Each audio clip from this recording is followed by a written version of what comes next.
Assalamualaikum warahmatullahi wabarakatuh.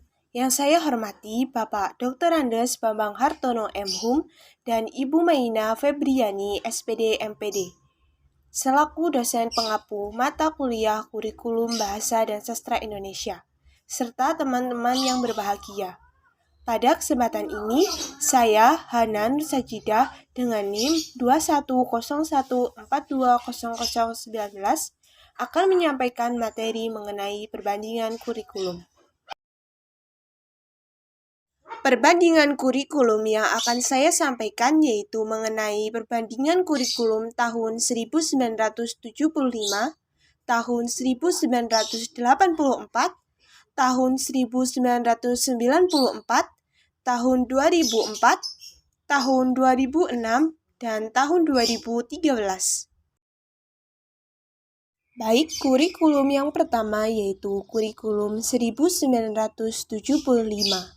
Kurikulum 1975 menekankan pada tujuan agar pendidikan lebih efisien dan efektif. Zaman ini dikenal dengan istilah satuan pelajaran, yaitu rencana pelajaran setiap satuan bahasa. Setiap satuan pelajaran dirinci lagi menjadi petunjuk umum, tujuan instruksional khusus atau TIK, materi pelajaran, alat pelajaran, kegiatan belajar mengajar, dan evaluasi. Kurikulum 1975 mendapatkan banyak kritikan dikarenakan guru sibuk menulis rincian apa yang akan dicapai dari setiap kegiatan pelajaran. Yang kedua yaitu kurikulum 1984.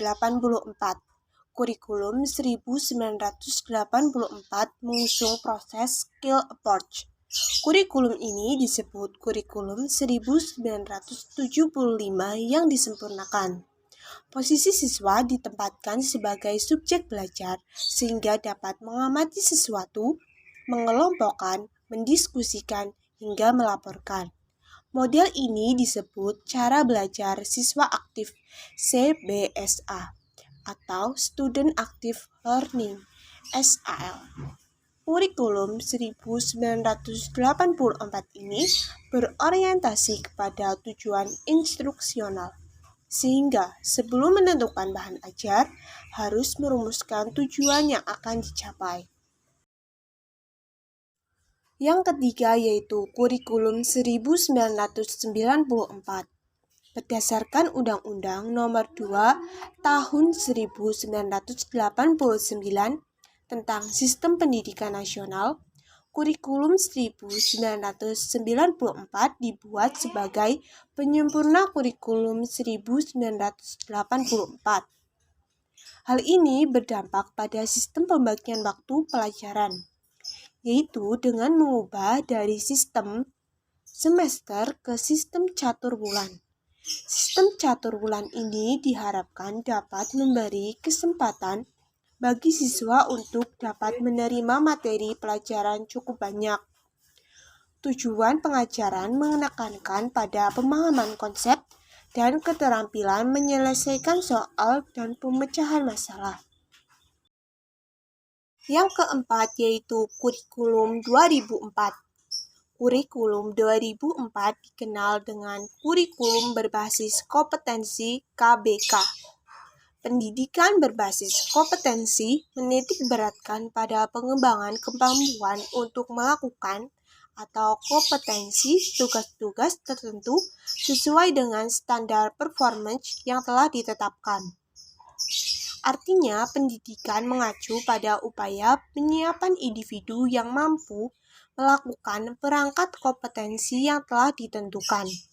Implikasinya adalah perlu dikembangkan suatu kurikulum berbasis kompetensi sebagai pedoman pembelajaran.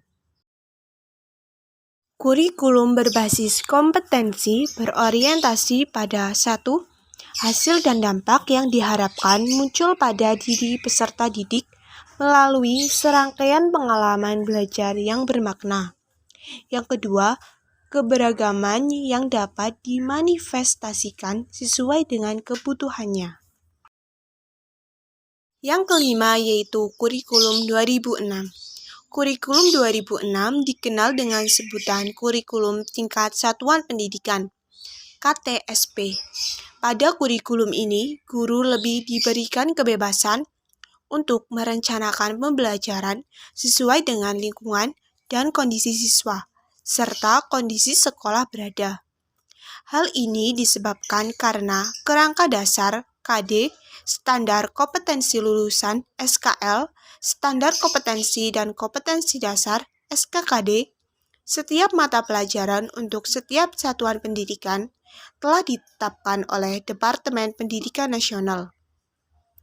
Jadi, pengembangan perangkat pembelajaran seperti silabus dan sistem penilaian merupakan kewenangan satuan pendidikan atau sekolah di bawah koordinasi dan supervisi pemerintah kabupaten atau kota. Yang keenam yaitu Kurikulum 2013. Inti dari Kurikulum 2013 adalah pada upaya penyederhanaan dan tematik integratif. Kurikulum 2013 disiapkan untuk mencetak generasi yang siap di dalam menghadapi masa depan. Kurikulum 2013 bertujuan untuk mendorong peserta didik atau siswa mampu lebih baik dalam melakukan observasi, bertanya, bernalar, dan mengomunikasikan atau mempresentasikan apa yang mereka peroleh atau mereka ketahui setelah menerima materi pembelajaran. Adapun objek yang menjadi pembelajaran dalam penataan dan penyempurnaan Kurikulum 2013 menekankan pada fenomena alam, sosial, seni, dan budaya. Pelaksanaan penyusunan Kurikulum 2013 adalah bagian dari melanjutkan pengembangan kurikulum berbasis kompetensi KBK pada tahun 2004 dengan mencakup kompetensi sikap, pengetahuan, dan keterampilan secara terpadu. Sebagaimana tercantum dalam Undang-Undang Nomor 20 Tahun 2003 tentang Sistem Pendidikan Nasional. Pada penjelasan pasal 35, di mana kompetensi lulusan merupakan kualifikasi kemampuan lulusan yang mencakup sikap, pengetahuan, dan keterampilan sesuai dengan standar nasional yang telah disepakati. Sekian penjelasan yang dapat saya sampaikan. Mohon maaf bila terdapat kekurangan ataupun kesalahan dalam menyampaikan materi. Terima kasih. Wassalamualaikum warahmatullahi wabarakatuh.